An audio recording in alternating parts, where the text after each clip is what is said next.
Hey, what's going on, everybody? It is Matthew, and we are continuing on with the second and last video of Round 2, Group B, the Hasbros of the My Favorite Tag Team Tournament. So we do have 7 tag teams remaining. That means basically 2 matchups, a one-on-one tag team, and then one-on-one tag team matchup. So, based on who we have remaining, we have 2 sets of Steiner Brothers, one original, one custom, the Legion of Doom, the Twin Towers, and nope, I said 7, but I said that wrong. I actually have 5 tag teams, and I kind of thought about that when I said it in my head. I'm like, well, that's not true, because we'd have 3 matchups or 2.5, not 1.5, but So 2 sets of Steiners, Legion of Doom, Twin Towers, Rhythm and Blues, and so 1.5 matchups. Actually, a lot more than 1.5, but whatever. Alright, so per usual, we will dive in with the random drawing of the names. The first one we are looking at is Legion of Doom, as they do battle against the Twin Towers. Alright, so Legion of Doom. The only figures I had as a kid, the only tag team I had as a kid from Hasbro were the Rockers. I used them, but man, even as a kid, I was not a fan of those figures. I thought they were bad. Do you know how enthusiastic I would have been if we actually had the Legion of Doom as kids, man? So if these were released, let's see, Series 4, so that would have been 1992, which means I would have been 7 years old. And I think I was probably still wrestling with these guys, probably at 9 years old, 10 years old, why not? So, yeah, I mean, 9 years old, I don't see why I wouldn't have still been wrestling with these action figures. I could have made some amazing tag team matchups with these guys. You know, for me, Royal Rumbles was always my thing. I didn't really enjoy, individual matchups, tag teams, and all that. I always enjoy Royal Rumbles, but still, if you have legitimate tag team partners like Legion of Doom, you got the Rockers, you got Legion of Doom, you were going to have some tag team matchups, no doubt. And I'm sure, we could probably put like Ric Flair and Sid Vicious together or something, or put the Steiner Brothers from Gloob together and have some matchups. Why not? Both Legion of Doom and Steiner Brothers for essentially WCW guys, in my opinion. So you already have the WCW Gloob, Steiner Brothers. Why not have the Hasbro, Legion of Doom square off against them? That would have been a lot of fun. Awesome figures. I really love the fact that when Hasbro created these figures, they actually created them with the chest plates. The issue with the figures is a lot of the time the spikes do break off during play for kids and whatnot. So one of the big things for collectors is finding the figures not only with working actions and ensuring that their fingers are all present, like this one has a missing pinky, but ensuring that not only the spikes are present, but ensuring that the spikes are not miscolored. They're all black in. Sometimes they're peach colored, or maybe they're whited out or something. But awesome figures for a great tag team. Obviously, the Animal figure a lot better than Hawk, because fused legs. Nobody likes that. If you take away the fused legs and give him the separation of the legs like Animal, I think I would have liked the Hawk better, because he's got a better fighting pose. Open hands, not bad. So many figures have this pose, but I always like doing punching. And yeah, you can sit there and pretend to do punching with the open hands. It's just not as enjoyable. Awesome figures for a tag team that I enjoy. I've always enjoyed. Legion of Doom. I don't know, because I've always considered them to be like these great enforcers as far as tag team guys. But hearing that, like when they first really got into the business, that they were essentially like body slam only guys, that they really didn't have that wrestling technique, and it really took them a lot of years to really grow into their professionalism as wrestlers. Because whenever I saw them as a kid, wrestle, like I always was really super impressed by their skill set. Were they high flyers like the Rockers, or Jimmy Snuka, always going to the top turnbuckle, and yeah, I mean I saw them going to the turnbuckle quite often. I always thought that not like in and out of the ring, tagging in, tagging out, flying all over the place, but I think they pretty much held their own and whatnot. And hearing that they didn't have the skill that you would normally think of an athlete like a wrestler would possess, I thought that was pretty interesting. And that's why I really love these little shoot videos from Greg Valentine. The man just has so much knowledge.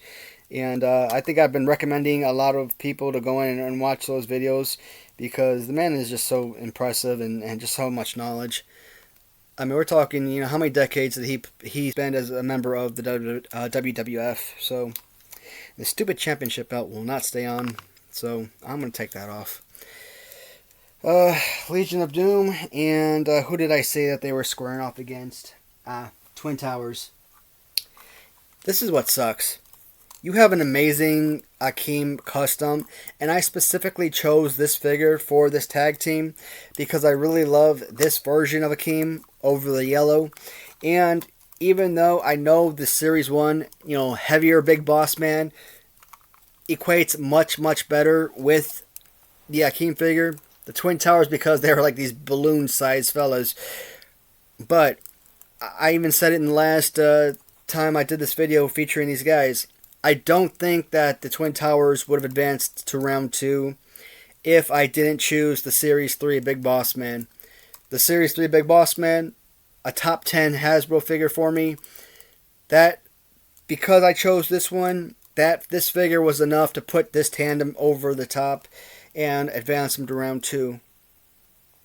I still think the Big Boss Man is still obviously a better figure than Legion of Doom. I love Big Boss Man than any of these other 3 figures as a wrestler, as a fan of the character. So that's another thing, another issue with this selection. Akeem or One Man Gang, however you view the character. I still don't know too much about about the character. Obviously, Akeem I know very little about. One Man Gang I knew probably little to nothing about prior to collecting of the LJN figures. It's a tag team tournament, and at the end of the day, that's what it's all going to boil down to. Do I progress a tandem where I love one particular subject more than another potential tag team, but that tag team is legitimate? I might like Big Boss Man better than either Hawk and Animal as a group, but I just can't put these guys together over Legion of Doom. I could sit there and say, well, I love Hulk Hogan more than, I don't know, the Rockers or whatever. But, if I have a tag team tournament featuring Hogan and Warrior, and Hogan and Warrior were never a tag team partners, can I say, well, I can't do that, because Rockers are a tag team, so. I don't want to jump the gun. I don't want to hurry up and make a decision and push these figures out because they're truly impressive. I'll have to think about it for a second. So I got this from the seller, Stephen Watson, over in the UK. He did an amazing job with this. Awesome figure. 89 Royal Rumble. I remember these two guys absolutely thrashed Hogan, and with little to no effort, tossed him over the ropes. And it's like, that, to me, is what a tag team should be. That should be an immovable and unstoppable force. And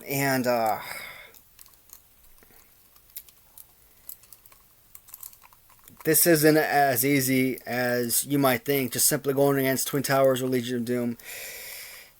These figures are not bad at all. You know, like I said, a top 10 figure. This has to be another top 10, or it's going to be top 20, top 25 figure. Legion of Doom are awesome figures, but as individual figures, they're very comparable to Legion of Doom.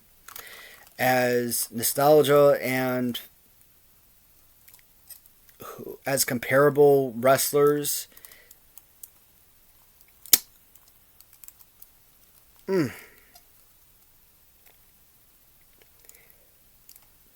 knew it was going to be hard. I just didn't think it would stun me this hard. Let me put them both up.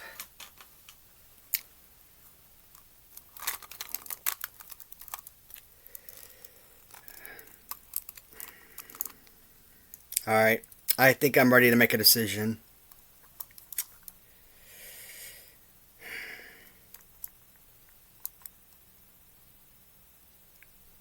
This sucks.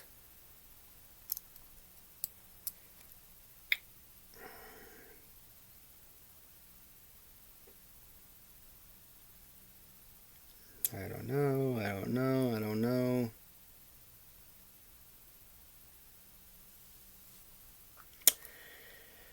Legion of Doom moves on to round 3.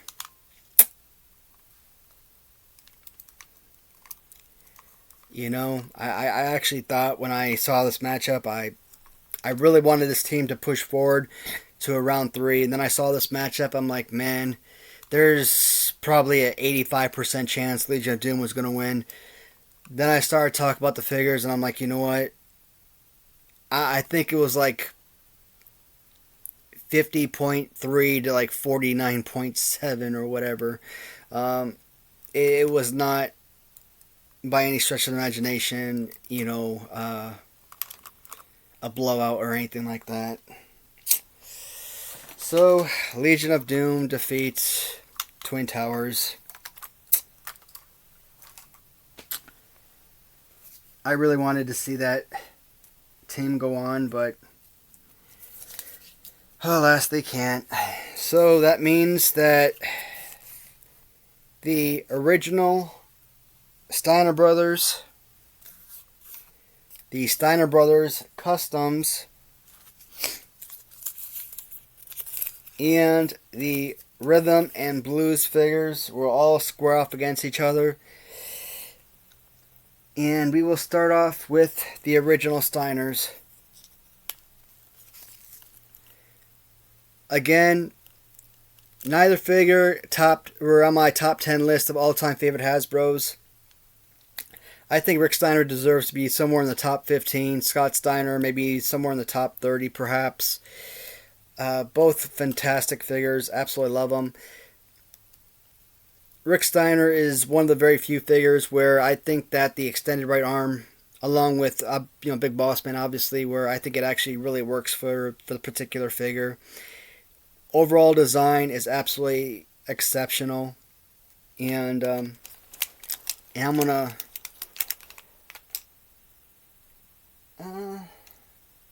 Yeah, it looks somewhat. I was gonna bring up the Steiner Brother LJNs to kind of compare it, but I'm not gonna do that. This is a tough one because Steiner Brothers was one of those characters, and I talked about watching WCW. For me, obviously WWF was always what I watched as a kid. Anytime I was flipping through channels and WCW was on, it always seemed like there were certain wrestlers that were always in the ring or coming down the aisle when you turn on the channel. Vader was always predominant.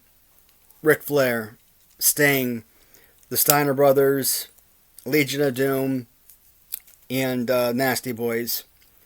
It seemed like those were pretty much the only characters that ever appeared in WCW, because those were the only guys I ever saw wrestle in WCW. I remember right after I got out of the Army in 2010, and we left Fort Hood, my wife and I, and we came back to Chicago. We were living in family housing, so once we cleared on post housing, we drove back to Chicago. We were staying with her mom for a couple months before I took my first overseas contracting job, and then my wife, she moved back to Killeen and bought a house, back in the Fort Hood, Killeen, Texas area. And every single time I, turned on a Cubs game,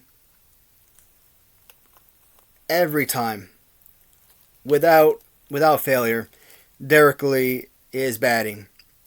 And you knew two things were going to happen. If Derek Lee was batting and there was a man on, he was going to hit into a double play. If he was batting and the bases were empty, he was going to strike out. Without failure, 100% of the time. And 2010, I'm like, that used to kill me. I absolutely despised, as a Cubs fan, I absolutely hated Derek Lee. I don't know how he ended up being like one of the greatest Cubs first basemen ever, because in my opinion he was garbage, like one of the worst players I ever seen. Maybe because living in Texas all those years, I never got an opportunity to watch him every day, but the point is, every time I turn on a channel, that's what I saw. Whenever I was, as a kid, whenever I turned on WCW, that's what I saw. These guys were always predominant. Their customs are basically identical figures, but there are a couple of major highlights that I really love about these figures. One is pretty obvious, and we're going to look at a few of the other pretty obvious highlights as well. The first major highlight that you'll see in these figures are the built-on jacket accessories. So, like I said, they're built-on. They are not removable. They're like college or high school jacket, Letterman jacket type of deals. Right, built on, which is absolutely phenomenal. Absolutely love that. That look alone makes these figures 1,000 times better than what you see from the original figures. The second thing I truly love about these figures, notice the arms. They kind of have like that Honky Tonk Man Series 2 arm pose with the arms straight out. And that right there, again, gives these figures the perfect Hasbro fighting pose. Not these stupid arms out like what you get with like Crush and Scott Steiner and a couple other figures. You got the perfect Scott Steiner fighting pose all of a sudden. It's absolutely amazing. Alright, so right off the bat, you already know that the Scott Steiner figure is already light years better. Even though I say that the Rick Steiner pose with the extended arm works perfectly for this figure, I still love the arms forward, straight out, so much better. So, that's not even that. I mean, look at the boots. Just the design of the boots alone, man. They definitely went all out on this figure. So you have to with a 3-man matchup like this, you have to find an immediate elimination. And come on, the Steiners, you have 2 Steiner tag teams going up in one matchup. Obviously, you're going to have to find at least one of those guys to eliminate. The Originals is a no doubt immediate elimination.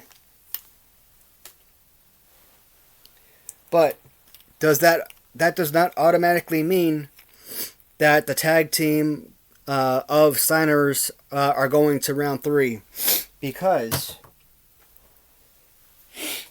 you do have the Hasbro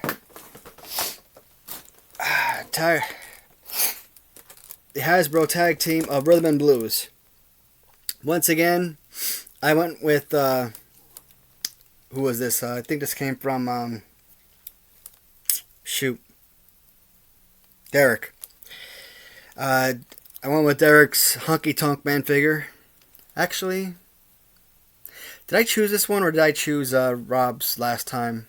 No, I think I went with Derek's one because of the Elvis Honky Tonk Man design on the jumpsuit here. And of course, I didn't want to tear open the package, so I just left the Greg Valentine figure inside the package. So, the one thing about the Greg Valentine, so obvious, same thing, extended arm. They changed out the arms. They gave him, the Honky Tonk Man type arms with the arms straight out. Perfect. One thing I would have loved to accompany this figure is if they gave him a guitar accessory. That would have been perfect with this packaging. They didn't do that, unfortunately. But, still, this is an incredible piece. And before Mattel Retro ever came out with, their release, I got this sometime last year. So, I had this figure long before they had, their release or whatever. So, but this is such an awesome piece. And you can see the bubble because they've got the Greg Valentine, punch, extended arm punch thing, a little bubble part right there. So, 2 fantastic pieces. This is huge right here, because not only are the Rhythm and Blues LGN team tag team perfect, but the Hasbro team is a perfect complement to it as well. This is pretty much an impossible decision.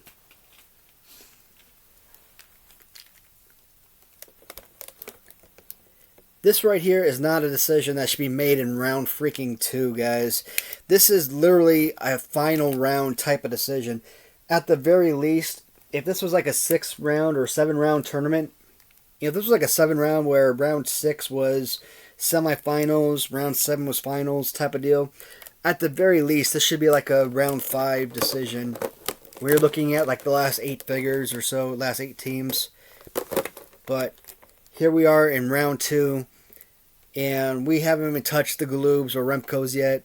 We still have all of these Hasbros and LGN tag teams remaining, and we're already trying to get rid of one of the greatest sets of tag teams of this entire tournament, and this sucks.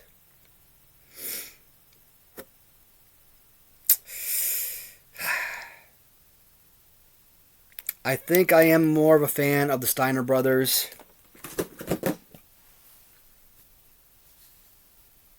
Oh, shoot. Alright, so not only because actually Greg Valentine, more of a fan of his in adulthood than as a kid. As a kid, I wouldn't say jobber-esque of a wrestler, but like he wasn't like that superstar wrestler for me. He was just, just someone that was there, not like a super impressive wrestler. In the 80s, yeah. Someone who grew up in the 80s watching him wrestle, tag team champion, intercontinental champion. Yeah, he was someone who was like a megastar.